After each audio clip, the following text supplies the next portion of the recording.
Shalom sahabat firman kehidupan yang terkasih. Kita bertemu lagi dalam waktu saat teduh untuk sama-sama belajar firman Tuhan. Namun sebelum mulai mendengarkan, mari kita satukan hati untuk berdoa. Ya Tuhan, Bapa kami yang Maha Kasih, kami datang menghadap hadirat-Mu dengan hati yang terbuka. Kami bersyukur atas kesempatan yang Kau berikan untuk merenungkan firman-Mu. Kiranya Roh Kudus-Mu hadir di tengah-tengah kami, menerangi hati dan pikiran kami, sehingga kami dapat memahami dan menerima pesan yang akan kami dengarkan. Berikanlah kami telinga untuk mendengar, hati untuk menerima, dan kekuatan untuk melakukan kehendak-Mu dalam hidup kami. Dalam nama Tuhan Yesus Kristus, kami berdoa dan mengucap syukur. Amin. Sahabat firman kehidupan yang terkasih di dalam Kristus, hari ini kita akan merenungkan dua ayat Alkitab yang diambil dari Pengkhotbah 6 ayat 1-2. Mari kita baca bersama-sama Pengkhotbah 6 ayat 1-2. Ada suatu kemalangan yang telah kulihat di bawah matahari yang sangat menekan manusia. Orang yang dikaruniai Allah kekayaan, harta benda, dan kemuliaan, sehingga ia tidak kekurangan suatu pun yang diingininya. Tetapi orang itu tidak dikaruniai kuasa oleh Allah untuk menikmatinya, melainkan orang lain yang menikmatinya. Inilah kesia-siaan dan penderitaan yang pahit. Ayat ini membuka mata kita pada sebuah realita yang mungkin sering kita saksikan, bahkan mungkin kita alami sendiri. Ada orang-orang yang diberkati dengan limpahan materi, kekayaan yang melimpah, bahkan kehormatan dan status sosial yang tinggi. Dari sudut pandang duniawi, mereka terlihat sebagai orang-orang yang paling beruntung. Mereka memiliki segala yang dapat dibeli dengan uang, segala kemewahan yang dapat memanjakan mata dan tubuh. Mereka tidak kekurangan satupun dari apa yang mereka inginkan. Namun, ironisnya, ayat ini menyatakan bahwa Allah tidak memberikan kepada mereka karunia untuk menikmati semua berkat tersebut. Alih-alih orang lainlah yang pada akhirnya menikmati hasil jerih payah dan kelimpahan mereka. Mengapa bisa demikian? Mengapa seseorang yang telah diberikan begitu banyak justru tidak mampu merasakan kebahagiaan dan kepuasan dari apa yang dimilikinya?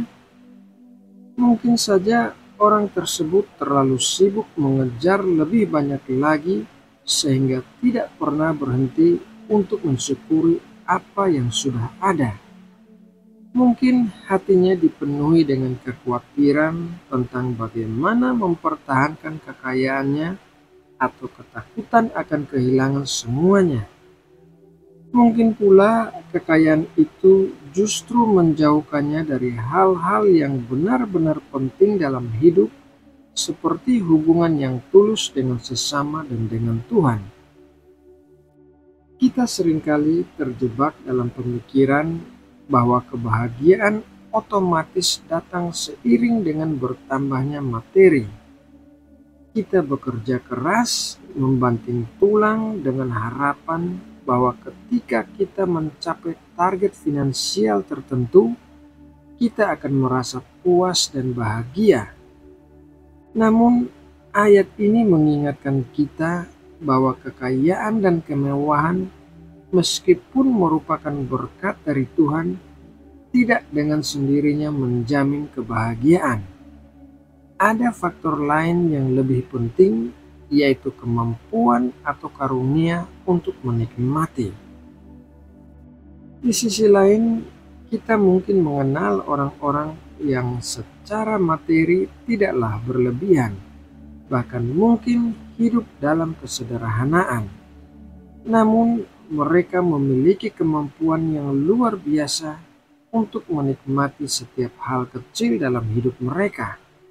Mereka bisa bersyukur atas makanan sederhana di meja makan, menikmati keindahan matahari terbit, merasakan kehangatan kebersamaan dengan keluarga dan teman-teman, atau menemukan sukacita dalam melakukan pekerjaan mereka meskipun tidak menghasilkan banyak uang.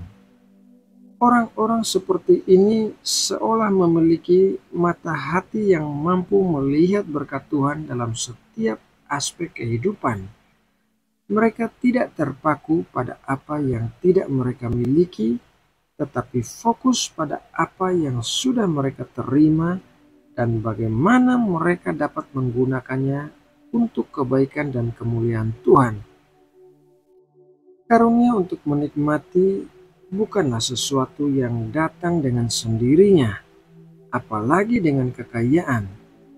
Ini adalah sebuah anugerah dari Tuhan, sebuah kemampuan yang perlu dipupuk dan dilatih.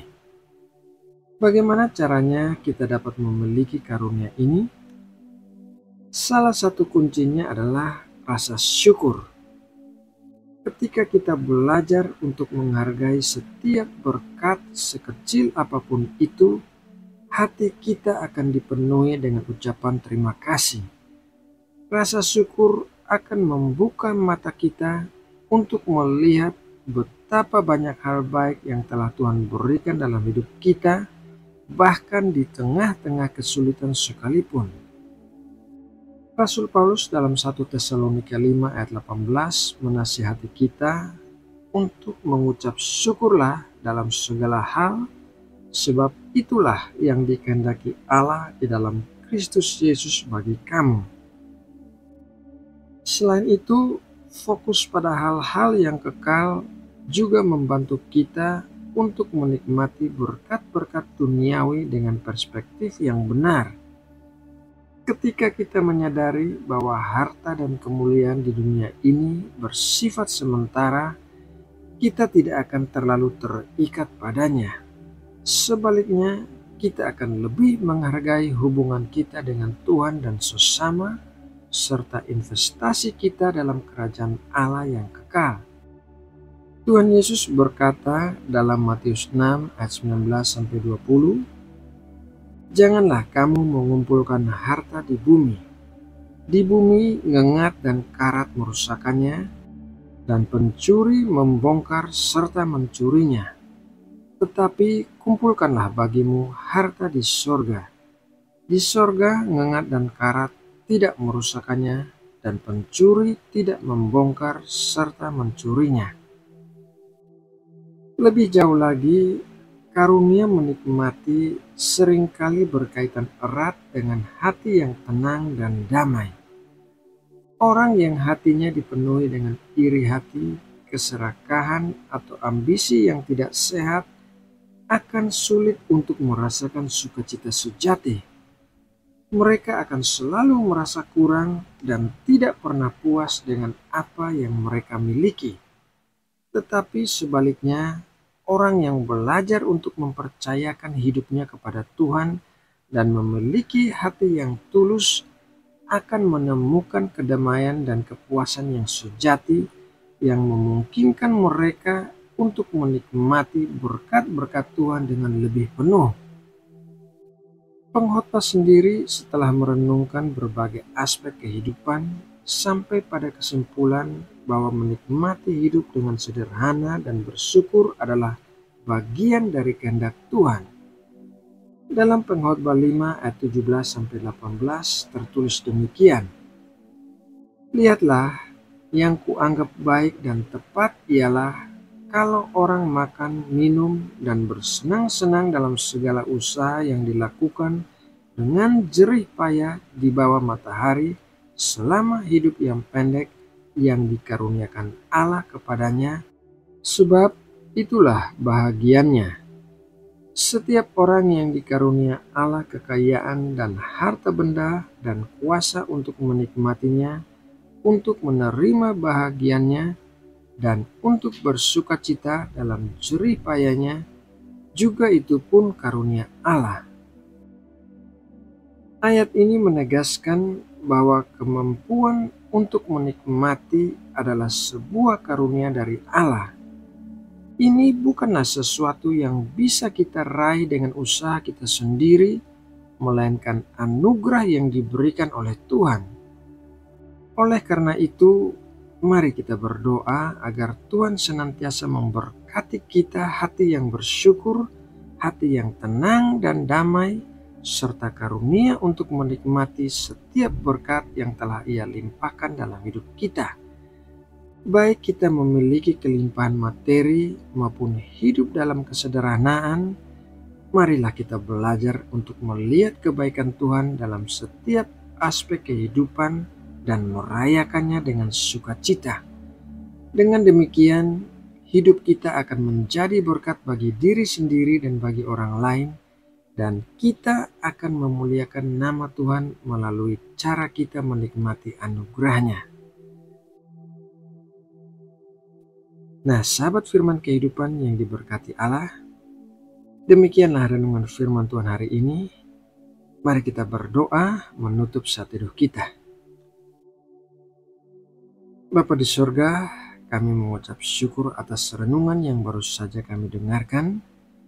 Terima kasih atas pengingat-Mu tentang karunia menikmati berkat-berkat yang telah Engkau limpahkan dalam hidup kami. Ajarilah kami untuk selalu bersyukur dalam segala hal, memiliki hati yang tenang dan damai, serta mampu melihat kebaikan-Mu dalam setiap aspek kehidupan.